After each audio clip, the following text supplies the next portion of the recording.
The second thing that happens when people get very excited, as they are today about artificial intelligence, for example, is every experiment gets funded. Every company gets funded. The good ideas and the bad ideas. And investors have a hard time in the middle of this excitement distinguishing between the good ideas and the bad ideas. But it doesn't mean that anything that's happening isn't real. Like, AI is real, and it is going to change every industry. In fact, it's a very unusual technology in that regard, in that it's a horizontal enabling layer. Today we talk about AI-first companies like OpenAI and Anthropic and Mistral and so on and so on and so on. There are so many startup companies that are kind of AI companies of various kinds. And that's normal for this phase. But that is not the biggest impact that AI is going to have.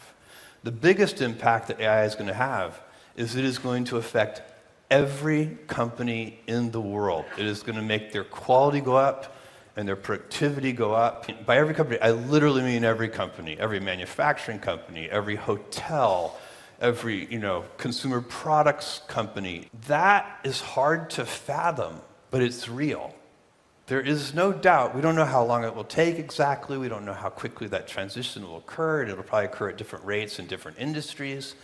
But that is very real. Now, what the stock market does, which is when we think of bubbles, we think of valuations and market caps and things like this, and how many billions of dollars are being invested in these 6 people at a $20 billion valuation, even though they just started yesterday, right? That's very unusual behavior. Investors don't usually give a team of 6 people a couple of $1 billion with no product. It's rare, and that's happening today. But the great thing about industrial bubbles, this is a kind of industrial bubble, as opposed to financial bubbles, and I'll tell you what I mean by that. If you go back, like the 90s had a biotech bubble.